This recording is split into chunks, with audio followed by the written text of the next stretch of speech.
Esto es lo más importante. Entonces ahí tienen ustedes un esquema de la anatomía de riñón. No se olviden que siempre nos vamos a empezar primero con una ecografía bidimensional en la escala de grises. Lo vamos a poder ver perfectamente. Creo que está ahí en el puntero, ¿no? Lo vamos a ver muy bien primero la cortical, que es como ustedes la más externa. Por ecografía también podemos ver la cápsula, ¿no? Lo vamos a visualizar hiperecogénica, y luego también lo vamos a ver muy bien también la región medular. No podemos ver por ecografía, por ahí puede ser una pregunta, la papila, ¿no? La papila renal. Entonces, básicamente lo que vamos a ver es, como ven ustedes, primero las pirámides, en específico son las pirámides de Malpighi, y entre pirámide y Malpighi vamos a ver las columnas de Bertin, ¿no? Ahí tienen ustedes la columna de Bertin, y les voy ya mencionando que la estructura más hiperecogénica del abdomen, incluido también la pelvis, vienen a ser los senos renales. Ustedes ven los senos renales, por eso que en el esquema le hemos puesto inclusive con mayor intensidad, digamos, de colores.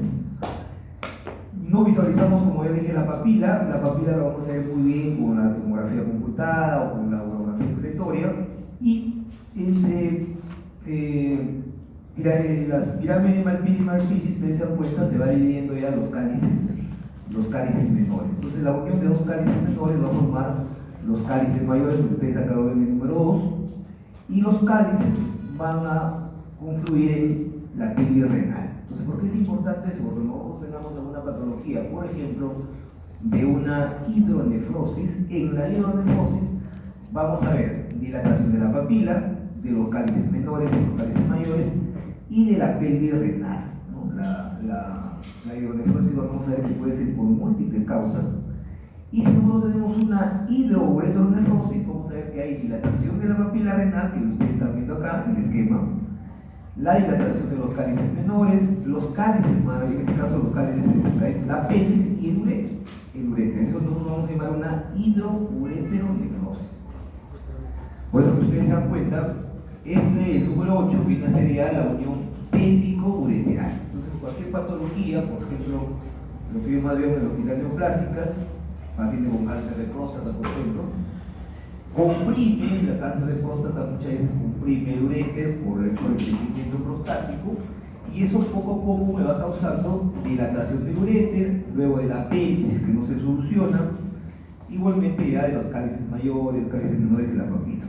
A la larga produce adelgazamiento de la cortical, por eso es importante que ustedes vayan visualizando la cortical, porque vamos a ver, cuando tenemos un paciente con insuficiencia renal, vamos a ver que la cortical está adelgazada, ¿no? Entonces, por eso es importante. Si ustedes recuerdan, en la cortical tenemos los túbulos contorneados proximales de mayor cantidad, igualmente los distales, ¿no?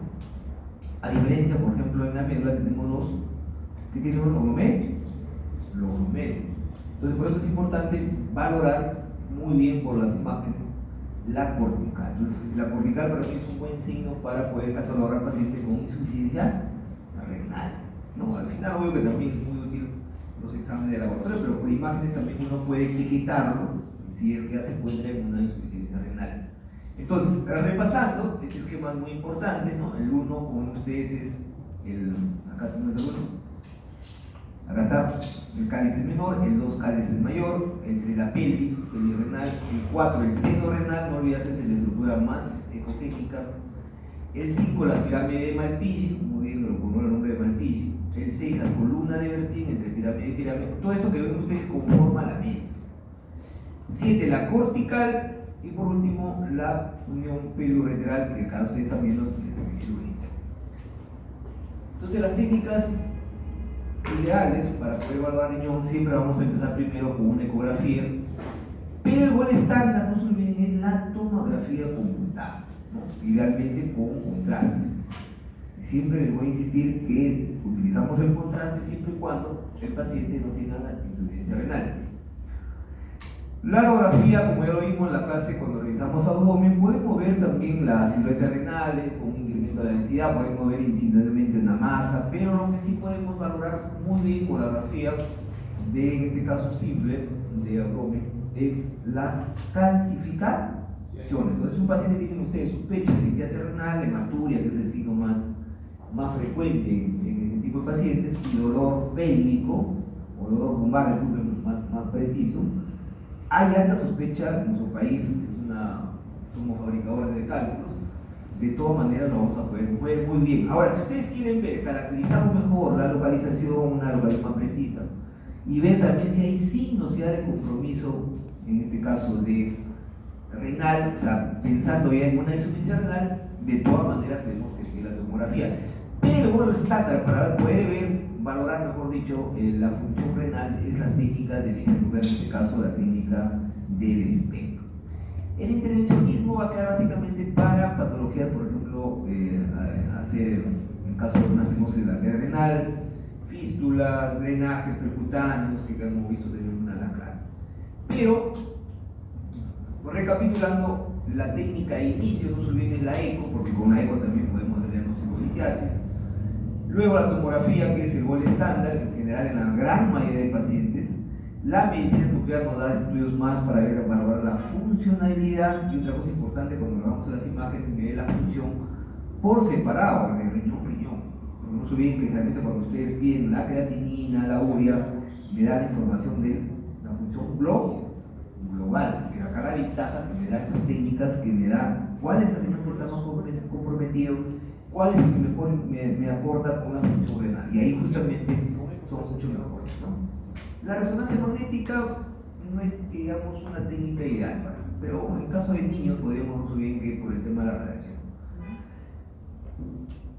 Cuando nosotros utilicemos la radiografía, en general no se olviden que ya en su fundamento físico utilizamos los rayos X. Ya les dije, podemos empezar primero con la radiografía de abdomen. Y antes de la tomografía, todavía lo seguimos mencionando porque algunas veces vienen los exámenes todavía. Hace 2 años vino todavía una de las preguntas en el examen de ENAM respecto a la radiografía excretoria. Por eso todavía lo seguimos mencionando, ¿no? Era el gol estándar, que era casi lo mismo hacer un átomo, pero ya no sé bien que es en 2 dimensiones, ¿no? Era muy engorroso porque uno tenía que estar a cada 5 minutos a estar haciendo de control, ¿no? Inclusive un control de 24 horas. ¿Por qué? Porque como ya les he mencionado, la ventaja del contraste, que viene a ser un fármaco, utilizamos su eliminación para poder valorar los riñones, no solamente las riñones, sino también la pelvis, el uréter y la vejiga. Entonces, de esa manera, indirectamente estamos evaluando también su eliminación del contraste para poder valorar los riñones. Entonces, por ahí más o menos va también que esta técnica directamente también podría valorarte la función, pero no es una función, digamos, tan fidedigna.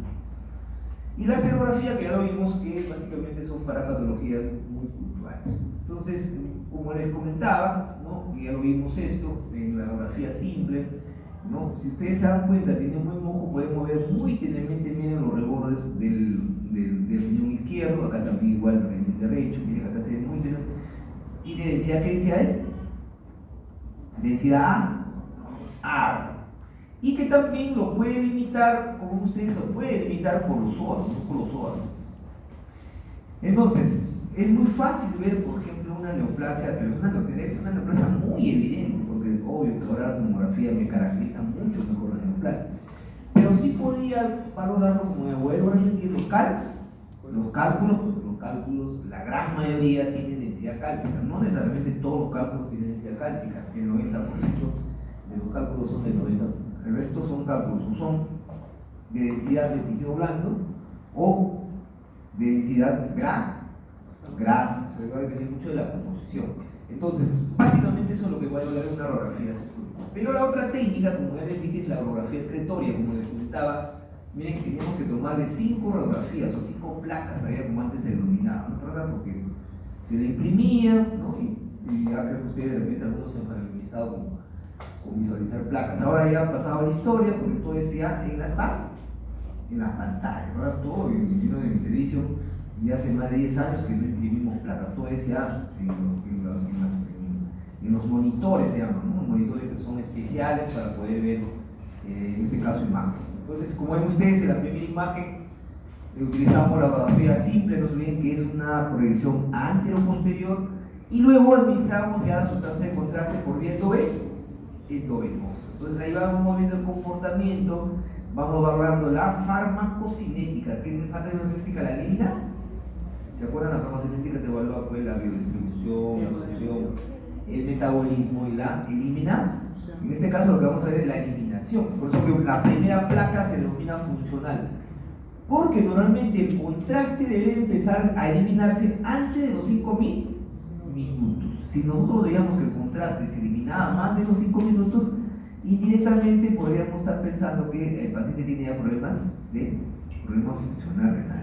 Por eso que se conoce esta placa la de funcional. Y después, como ven ustedes, ya a partir de 15, 30 minutos, pasamos a ver la papila, como ya les dije, es una buena técnica para ver la papila, los cálices, tanto mayores y menores, la pelvis, el ureter, y miren, ya después de una placa más tardía, la conocemos como la morfológica tardía, los ureteres y la víscera. Es más, podríamos saber nosotros ya antes inclusive. Y la postmiccional, la mandábamos al paciente que orine y después de los 30 minutos hacíamos una nueva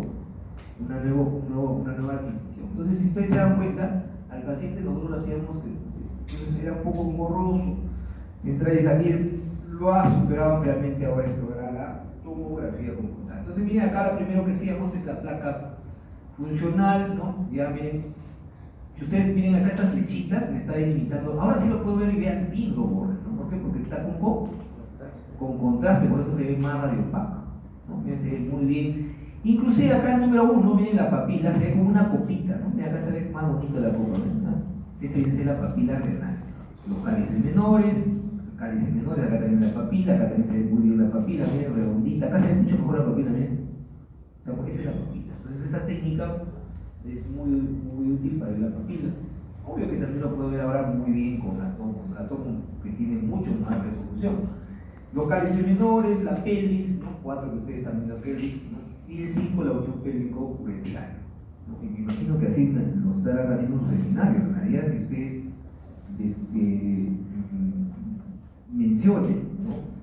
Con flechas, con números, las estructuras para que no se puedan olvidar. Y acá ustedes van viendo, miren, ya el ureter. Más o menos el ureter tiene un diámetro de 2 a 3 milímetros, ¿no? O sea, perfectamente está dentro de sus diámetros normales. ¿Me entendieron? Entonces, esto es una radiografía. Inclusive acá si ustedes sean excretorias, se ven muy bien, miren los músculos psoas, independientemente sea con contraste o sin contraste. Y luego ya la técnica, como les dije de inicio, no olvidarse que es la ecografía renal o la ultrasonografía renal, puede ser la biodimensional de cara grises. Si ustedes sospechan patología ya arterial, ¿no? O venosa, pueden utilizar muy bien ya el Doppler a color. Y como ustedes ya pueden ver ya todas las estructuras, pero menos las papilas ni los cálices. Es una pregunta que puede ser por ahí, ni la papila ni los cálices puedo verlo con ecografía renal. Entonces acá van ustedes a ver por primero una ecografía biodimensional de cara grises. Se ve muy bien, miren la poneurosis por el tipo de tejido, que es un tejido conectivo, fibroso, que protege a los riñones, obvio, se ve hiperecogénico. Luego ya vemos, miren el número 1, la cápsula, disculpen, esto es la cápsula, y ya vemos acá la cortical, ¿sí? La cortical y la médula por ecografía es casi indistinguible, ¿no? Por eso que ustedes se dan cuenta ahí, 1, 2, por eso también esta se llama la región córtico-medular. Y en la parte central, como les estaba comentando, vemos que vemos el seno renal, como ya les dije, es la estructura más hiperecogénica de abdomen de la pelvis. Es mucho más hiperecogénica que el hígado, que el vaso, que el páncreas, que las suprarrenales, ¿no? Y eso hace que sea fácil su identificación. Entonces, si nosotros vemos que el seno renal está alterado en su conformidad, ya podemos sospechar alguna patología. Y también podemos ver, miren, parte de la médula, que acá está en la parte más superior, ya podemos ver qué significa esto de acá, ¿se acuerdan? Las columnas de qué? De Bertin y de Bertin. ¿Y qué es el otro? Entonces se llama de Malpighi, los triángulos de Malpighi. Entre Malpighi y Malpighi tenemos la columna de Bertin. Resumiendo, nuevamente, que con una ecografía, si bien es cierto, puedo ver todas las estructuras, a excepción de quiénes, de los cálices menores y la papila renal. Si utilizo el Doppler a color, esa imagen ya la hemos visto. olviden del Doppler a color, ¿no? Si ustedes se dan cuenta, acá tengo la aorta, ¿no? El color rojo, no se olviden ¿qué significa rojo? Que la sangre es el traductor.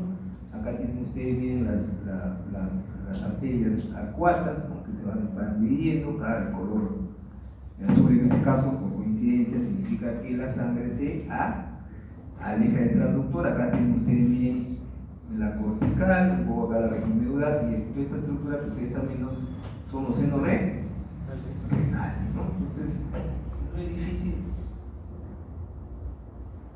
Pero el gol estándar, como ya les dije, fue definitivamente la tomografía computada. Miren la gran ventaja que me da. También se le conoce como UROTEN, ustedes cuando escuchen en los hospitales ya se ha quedado ese nombrecito, pero ya no se llama TEN porque la técnica ahora ya es volumétrica. Ha habido un avance abismal de la tomografía. Empezó primero con un corte en la década de los 70.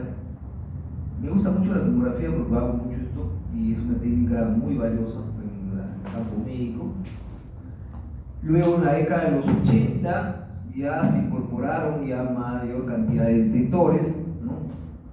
Y en la década después de los 90 ya empezó la tomografía espiral o helicoidal, dependiendo de la casa comercial. Por ejemplo, espiral acá, espiral, tomografía espiral multicorte, que es un nombre comercial, ¿ah? Un nombre comercial. Por eso que ustedes tienen que decir tomografía computada. Y actualmente estamos ya con la tomografía volumétrica, ¿no? O sea, te da todo el volumen de las, ¿no? Ya no se llama, por eso que va a dar la aclaración, ustedes lo pueden corregir, ustedes no se llama UROTEN, pero igual ya se ha quedado ya en el día a día en los hospitales, pide un UROTEN, ¿no? Ya saben, pero realmente es una tomografía computada, tiene que ser con contraste. Ahora, si el paciente tiene insuficiencia renal, ya acaba ahí. Podrían de repente pedir una vez. Entonces, si ya me da una adecuada evaluación pues, de las arterias, la vena, la poneurosis, el tejido graso, porque no se olviden que el riñón, como vamos a hacer más adelante, tiene, ¿no?, los espacios perirenal, el pararrenal anterior y el pararrenal posterior. Y todo eso es grasa. Por eso que es fácil poder ver patología en el renal. Por eso que también podemos ver la perfusión, en neoplasias pues excelente para ver estadiaje. Si hay recurrencia, ya no es la tomografía de la gol estándar, es la técnica ahora del PET-CT. El PET-CT no es una técnica excelente para ver restadiaje, recurrencia, respuesta a tratamiento y también para ver complicaciones como ustedes ahí quirúrgicas. Entonces ahí tienen una tomografía, será con contraste, sin contraste la primera. Con contraste, ¿no? Tengo una fase que se llama la fase nefrogénica, o también se le llama la fase parenquimatosa. Entonces acá estoy viendo bien el parénquima, bien el contraste. No lo puedo diferenciar en esa fase la cortical ni la médula. Más adelante le voy a dar la otra fase que se llama la fase córtico-medular. Antes de la fase nefrográfica está la fase córtico-medular. Ahí sí puedo ver bien la corteza de la médula. Y acá ya vemos la fase excretoria, donde ustedes están viendo, miren, ya las columnas del triángulo de Malpighi, y acá miren como ven ustedes parte de un cálice mayor y la pelvis. Entonces acá se ve muy bien la eliminación en este caso del contraste. Entonces poco a poco esta fase se llama la fase excreta.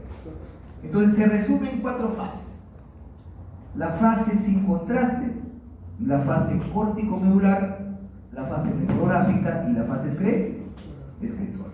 Entonces la fase excretoria no se olviden que lo puedo ver a partir de los 3-5 minutos.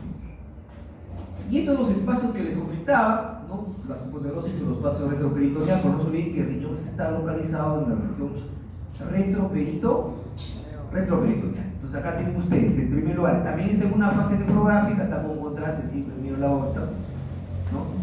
La cápsula renal, que lo ven ustedes ligeramente hiperdensa, la grasa, lo que les comentaba, miren, perirenal, completamente hipodensa, bien hipodensa. Luego viene la poneurosis renal, que se ve como ustedes esta estructura fina, ¿no?, hiperdensa, homogénea. Y luego viene la grasa pararrenal anterior.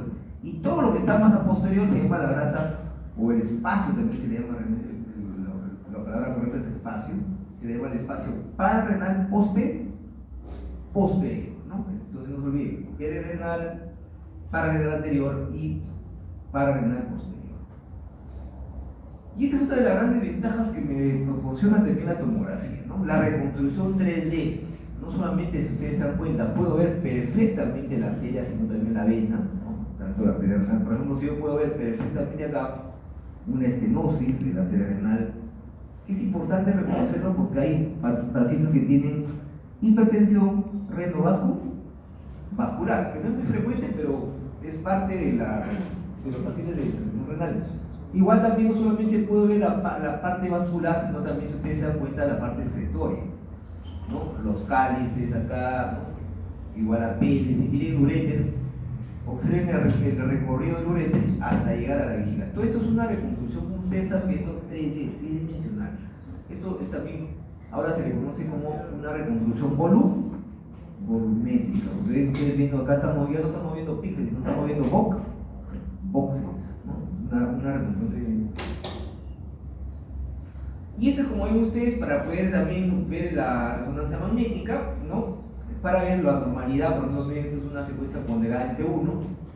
La grasa, miren qué bonita la grasa se ve en la resonancia, porque como se visualiza hiperintensa, se limita perfecto. Mírense, muy bonito la cápsula. ¿No ven la cápsula acá bien finita? ¿No? Miren, ¿no? ¿Por qué se ve hiperintensa la cápsula? Porque no tiene mucha agua. Les he dicho, la resonancia es una técnica para ver agua. Por eso que la grasa, que también tiene agua, por eso la cápsula, que es tejido más conectivo, lo vemos con pico intensa. La secuencia ponderada entre 2, la imagen, ¿no? Este se ve, porque miren, acá está la columna, acá está el canal medular, acá está la médula, miren el puntito donde está la flecha, y todo lo que está rodeando el líquido cefalorraquídeo, la vesícula, que también el líquido también lo veo hiperintenso, igual no. Y desde acá, mira, vamos a aprovechar la fase córtico-medular. Está como el contraste de yodo. Es el gadolinio es menos tóxico que el yodo. Entonces acá miren, estamos viendo la fase córtico-medular. Mira, lo veo muy bien la cortical y la médula. Y esta es una fase nefrográfica que lo vimos también con la tomografía computada, que no se puede diferenciar la córtico-medular. Y esta es la técnica de medicina nuclear. La gran ventaja que tienen las técnicas de medicina nuclear, como ya les dije, que me dé la función, me dé que ve, este es un estudio normal de ambos riñones, pero puedo yo cuantificar, cosa que jamás voy a hacerlo con las otras técnicas. Yo puedo cuantificar el aporte de cada riñón y también lo puedo representar en estos histogramas que se llaman histogramas, también conocidos como la curva radiográfica. La forma normal es la que ustedes están viendo, ¿no? Más adelante vamos a ver un paciente patológico para ver cómo estas curvas, se le llaman las curvas de actividad-tiempo, porque más o menos el tiempo que yo utilizo para poder valorar es de 30 minutos. En 30 minutos voy viendo la función de los riñones, ¿no? Entonces esta es una fase vascular, por eso se llama curvas de flow, de flujo, por donde deben ver el flujo, y de la fase ya de la función, la curva de función. Entonces acá estamos viendo la fase perfusional, la fase parenquimatosa, que ustedes se dan cuenta, coincide con lo que vimos en la fase excretoria, debe ser menos de 5 minutos, ¿no? Y después viene la fase excretoria. Entonces estos se representan en curvas de actividad-tiempo. Lo normal es así, ¿no? Entonces vamos a ver más adelante cómo vamos a ver en patología obstructiva, sobre todo, que estas curvas se van modificando. Y la arterio, que es una técnica de intervencionismo, miren, miren el catéter que se ha colocado, que les he dicho que se aborda por la vena, por la femoral, se va introduciendo el catéter, se inyecta en la punta el contraste que ustedes están viendo y vamos viendo pues solamente, porque esto es una arteriografía con sustracción digitalizada, solamente la parte vascular. Miren acá, si ustedes dan cuenta, la arteria, la vena, ¿no? La arteria, tanto este es siempre el lado derecho, miren cómo va viendo entonces igual están en la anatomía. Igual también hay una fase más venosa, ¿no? Esta es una fase arterial y esta es una fase venosa, ¿no? Entonces puedo ver cualquier patología, ya sea arterial o venosa, una trombosis, una estenosis, una malformación arteriovenosa, un aneurisma, como hemos visto, ¿no? Un pseudoaneurisma. Y por último, la ecoanatomía de la vejiga, ¿no? Entonces vamos a ver que también el Doppler es útil en la vejiga. Este signo se llama el signo del cheto uretral. ¿Qué me evalúa el cheto uretral? Básicamente para ver el compromiso obstructivo del uréter. Si ustedes se dan cuenta, lo voy a delimitar, miren, esta es la vejiga. La vejiga, por su contenido, al paciente se le hace tomar bastante líquido, distendimos la vejiga y su contenido, como ustedes ven, es completamente anecoico, porque es agua. Y su pared, que no debe pasar de 3 milímetros, su pared, como ustedes ahí, se ve un poco más hiperecogénica, no más 2 a 3 milímetros de espesor, y van viendo, por ejemplo, acá donde van a confluir perosuetes, la porción con ustedes intersticial. Y 4, que ya les mencioné, la pared vesical, ¿no? Entonces acá también ustedes se dan cuenta, completamente anecoico, ¿no? El bladder ingreso y vejiga, ¿no? Y por resonancia magnética, ¿ponderá en qué secuencia estaría esta? T2, ¿no? Porque es el agua en la vejiga, la orina en este caso. Miren cómo se ve perfectamente su pared. Miren la pared, siempre hipointensa por la característica del tejido. Y miren qué interesante, siempre vamos a hablar de tejido y va a depender mucho del tejido para poder ver la densidad, la intensidad, la ecogenicidad, la reopacidad. Y el del tejido es clave, ¿no? La densidad de los tejidos es clave porque dependiendo de eso me va a poder representar. Ahí tienen ustedes, miren, la vejiga, ¿no? ¿Qué será eso de acá? CX. El R es recto, ¿no? ¿Será paciente hombre o mujer? ¿No? Este es un quiste de qué? ¿De ovario? De ovario, ¿no? Y también la técnica de la medicina nuclear me aporta, eso lo vamos a ver cuando hagamos la penúltima clase, el endocrino 1, cuando vamos a ver patologías ginecológicas. Y esta es la gamografía vesical, también es útil para poder ver la vejiga, sobre todo en pacientes que tienen reflujo vesicurete. Reflujo vesicuretal. Son estudios muy funcionales, excelente de practicarles en los pacientes de niños. Miren el trazador que utilizamos. Yo les he dicho, en mi nuclear utilizamos diferentes trazadores, en este caso es el sulfuro coloidal con el tecnesio 99 intestinal. Entonces, esto se administra por vía de la uretra, se inyecta la sustancia y vamos viendo desde el punto de vista funcional la vejiga, sus características, el llenado, la fase de represión completa y de igualmente la la eliminación. Entonces, con esas fases podemos ver las diferentes patologías. Muy bien, entonces, ¿alguna pregunta? ¿Alguna duda?